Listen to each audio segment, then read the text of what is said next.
Hello दोस्तों, आज हम बताने वाले हैं अकबर की 3 बीवी जो सबसे खास थी। रुकैया बेगम और सलीमा बेगम और जोधा बेगम, तीनों की हम पूरी कहानी बताएंगे और इन तीनों की मृत्यु कैसे हुई थी। इस पूरी जानकारी के लिए वीडियो के अंत तक जरूर बने रहें और जो न्यू यूजर है प्लीज सब्सक्राइब कर दें और साथ में बेल आइकन जरूर दबाएं ताकि आने वाली वीडियो आप तक पहुंच जाए। चलो वीडियो शुरू करते हैं। इतिहास के पन्नों में आपने अकबर की पहली पत्नी रुकैया सुल्ताना का नाम तो जरूर सुना होगा, जो कि आगरा में भी रही थी। लेकिन बहुत कम लोग यह बात जानते हैं कि रुकैया बेगम सुल्ताना आगरा में किस जगह रही थी। आगरा में रुकैया बेगम सुल्ताना का मकबरा है और यह वोदला में सैकड़ों सालों से उसी बुलंदी के साथ खड़ा है। यहाँ के लोग इस मकबरे को गुम्बद के नाम से जानते हैं। आगरा के मशहूर इतिहासकार राजकिशोर शर्मा बताते हैं कि अकबर की पहली पत्नी रुकैया बेगम सुल्ताना का जन्म 1542 में हुआ था। 9 साल की उम्र में ही रुकैया बेगम सुल्ताना की मंगनी अकबर के साथ हो गई थी और 14 वर्ष की आयु में इनका निकाह अकबर के साथ हुआ था। बताया जाता है कि रुकैया बेगम सुल्ताना और अकबर साथ साथ बचपन से ही एक साथ खेलकर बड़े हुए थे। बेगम सुल्ताना अकबर के पिता हुमायूं के सबसे छोटे भाई हिंगडाल मिर्जा की बेटी थी, यानी कि अकबर की वे चचेरी बहन थी, जिनसे उन्होंने 14 वर्ष की उम्र में निकाह किया था। इतिहासकार बताते हैं कि रुकैया बेगम सुल्ताना की कोई भी औलाद नहीं हुई थी। उन्होंने शाहजहां को गोद लिया था। रुकैया बेगम अकबर को संतान नहीं दे पाई थी। अकबर ने कई सालों तक अपनी संतान होने का इंतजार किया, लेकिन यह संभव नहीं हो पाया था। हालांकि रुकैया सुल्तान अकबर से बहुत प्यार करती थी और रुकैया सुल्तान अकबर की भी सबसे पसंदीदा बेगमों में से एक थी। हालांकि बादशाह ने अपनी संतान के लिए दूसरी शादी की थी। रुकैया बेगम की 82 वर्ष की आयु में 19 जनवरी 1626 में मृत्यु हो गई थी। उनकी मृत्यु के बाद उनकी कब्र काबुल के गार्डन ऑफ बाबर में बनाई गई। तब से लेकर अब तक उनकी कब्र काबुल में ही मौजूद है। चलो दोस्तों, ये तो अकबर की पहली पत्नी थी। दूसरी पत्नी के बारे में बताते हैं, जिनका नाम है सलीमा बेगम। सलीमा सुल्तान बेगम 23 फरवरी 1539, 2 जनवरी 1613 मुगल बादशाह अकबर की पत्नी और पहले मुगल बादशाह बाबर की पोती थी।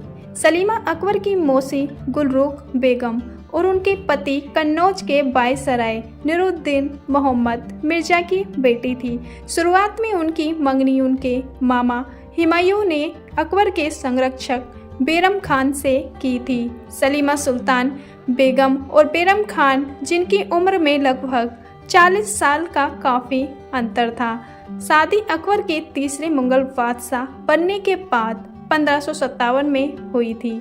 हालांकि यह संक्षिप्त मिलन केवल 3 वर्षों तक चला, क्योंकि बैरम खान की 1561 में अफगानों के एक समूह द्वारा हत्या कर दी गई थी। उनकी मृत्यु के बाद सलीमा की शादी उनके पहले चचेरे भाई अकबर से हुई थी। हालांकि वह अपनी दोनों शादियों में निसंतान रही, लेकिन उसने अकबर के दूसरे बेटे मुराद मिर्जा को पहले कुछ वर्षों तक पाला। सलीमा अकबर की प्रमुख पत्नियों में से एक थी और उनका अपने पति और उसके बेटे जहांगीर पर बहुत प्रभाव था। जैसा कि हेनरी बेवरेज ने कहा था, उसे अकबर के मुस्लिम हरम का प्रभार सौंपा गया था। उसने अपने पति के शासनकाल के साथ साथ अपने उत्तराधिकारी जहांगीर के शासनकाल के दौरान मुगल दरबार में प्रमुख राजनीतिक प्रभाव डाला। हालांकि उसका नाम इतिहास में एक कवि के रूप में प्रकट होता है, जिसने मखबी के छब नाम से लिखा है और जहांगीर को माफ करने के लिए अकबर से विनती की। सलीमा को उनकी बुद्धिमत्ता के लिए खदीजा उज जमानी के नाम से भी जाना जाता है। सलीमा सुल्तान एक उच्च शिक्षित और निपुण महिला थी, जिसे अक्सर बेहद प्रतिभाशाली और व्यवहार कुशल बताया गया है। वह फारसी भाषा में निपुण थी और एक प्रसिद्ध कवित्री होने के साथ साथ अपने समय की एक प्रतिभाशाली लेखिका भी थी। सलीमा ने मखवी के छत्र नाम से लिखा, जिसे बाद में उनकी सौतेली परपोती और प्रतिभाशाली कवयित्री राजकुमारी जेब-उन-निसा ने अपनाया। सलीमा किताबों की भी प्रेमी थी और उन्हें पढ़ने का भी बहुत शौक था। चलो दोस्तों, जान लेते हैं सलीमा बेगम के पहले पति की मृत्यु कैसे हुई थी और अकबर के साथ विवाह कैसे हुआ था। मक्का जाते समय बैरम खान पर 31 जनवरी 1561 को पाटन गुजरात में मुबारक खान नाम के एक व्यक्ति के नेतृत्व में अफगानों के एक समूह द्वारा हमला किया गया, जिसमें बैरम खान की मृत्यु हो गई। बैरम खान के सीवर को भी लूट लिया गया था और नवविवाहित सलीमा बेगम अपने सौतेले बेटे अब्दुल रहीम 4 वर्ष की आयु के साथ कई कष्टों को झेलने के बाद अहमदाबाद पहुंची। अपने पूर्व संरक्षक और अभिभावक की मृत्यु का दुखद समाचार सुनकर अकबर संतप्त रह गया। उनके आदेश के अनुसार सलीमा और अब्दुल रहीम को बड़े सम्मान के साथ मुगल दरबार में शाही अनुरक्षण के तहत लाया गया था। अकबर ने खुद 7 मई 1561 को उनके दिवंगत पति द्वारा मुगल साम्राज्य को दी जाने वाली सेवाओं के बदले में उनसे शादी की। वह उनसे करीब 3.5 साल बड़ी थी। सलीमा की बीमारी से पीड़ित होने के बाद 1613 में आगरा में मृत्यु हो गई। जहांगीर के आदेश से उसके शरीर को आगरा के मंगदारकर गार्डन में रखा गया था, जिसे उसने कमीशन किया था। जहांगीर ने सलीमा की प्रशंसा करते हुए कहा, वह सभी अच्छे गुणों से सुशोभित थी। महिलाओं में कौशल और क्षमता की यह डिग्री शायद ही कभी पाई जाती है। उन्हें हमेशा एक आकर्षण और संस्कारी महिला के रूप में याद किया जाएगा। चलो दोस्तों, अब अपनी प्यारी जोधाबाई के बारे में जान लेते हैं। जोधाबाई के बारे में आपने अवश्य पढ़ा या सुना होगा। जोधाबाई इतिहास की एक प्रसिद्ध और विवाहित शख्सियत। और क्या आपको मालूम है कि जोधाबाई की मृत्यु कैसी हुई थी? अगर आप जोधाबाई की मृत्यु के बारे में जानना चाहते हैं तो इस वीडियो में ऐसे ही बने रहें। जोधाबाई एक राजपूत कन्या थी, जिसका विवाह मुगल शासक अकबर से हुआ था। जोधाबाई मुगल शासक अकबर की प्रिय और सबसे खास पत्नी थी। अकबर के उत्तराधिकारी जहांगीर का जन्म जोधाबाई के गर्भ से हुआ था। जोधाबाई का जन्म 1 अक्टूबर 1542 को हुआ था। वह आमेर जयपुर के राजा भारमल की पुत्री थी। 6 फरवरी 1562 को जोधाबाई का विवाह अकबर के साथ हुआ था। उस समय जोधाबाई की उम्र 20 वर्ष थी। वह विवाह कोई प्रेम विवाह नहीं था, यह एक राजनीतिक समझौता था। अकबर द्वारा राजपूतों और मुगलों के संबंध को अच्छा बनाने की यह एक पहल थी। मुगल इतिहास में जोधाबाई को मरियम उज जमानी के नाम से जाना जाता है। माना जाता है कि जहांगीर को जन्म देने के बाद जोधाबाई को अकबर ने यह नाम दिया था। विवाह के बाद जोधा का नाम बदल गया, लेकिन उनका धर्म नहीं बदला। उन्हें अपने धर्म के अनुसार पूजा पाठ करने की स्वतंत्रता थी।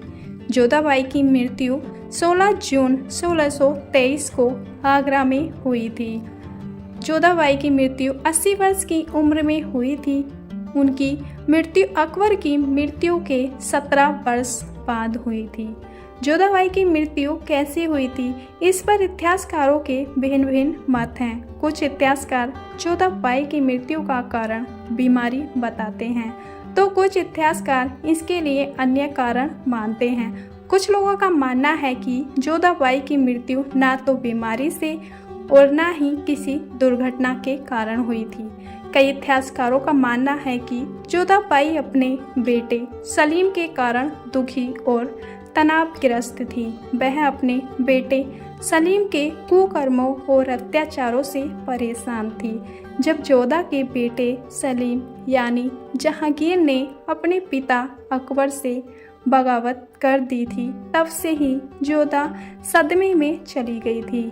अकबर की मृत्यु के बाद वह मानसिक रूप से बीमार रहने लगी। जोधा की मृत्यु के बाद उनके शव को बेटे सलीम द्वारा अकबर की कब्र के पास दफना दिया गया। जोधाबाई की यह इच्छा थी कि उनके शव को अकबर के कब्र के नज़दीक दफनाई जाए। जोधाबाई का मकबरा सिकंदरा में जहांगीर द्वारा बनवाया गया था, जो अकबर के मकबरे के नज़दीक है।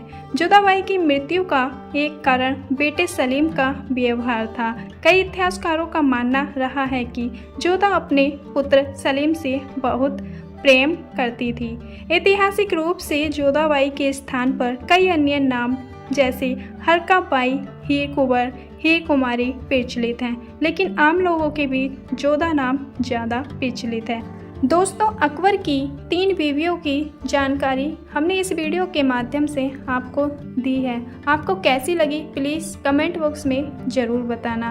और आपको रुकैया बेगम, सलीमा बेगम, जोधा बेगम तीनों में से आपको कौन पसंद है, ये भी आप कमेंट बॉक्स में बता देना। चलो मिलते हैं नेक्स्ट वीडियो में, जब तक के लिए अपना ख्याल रखना।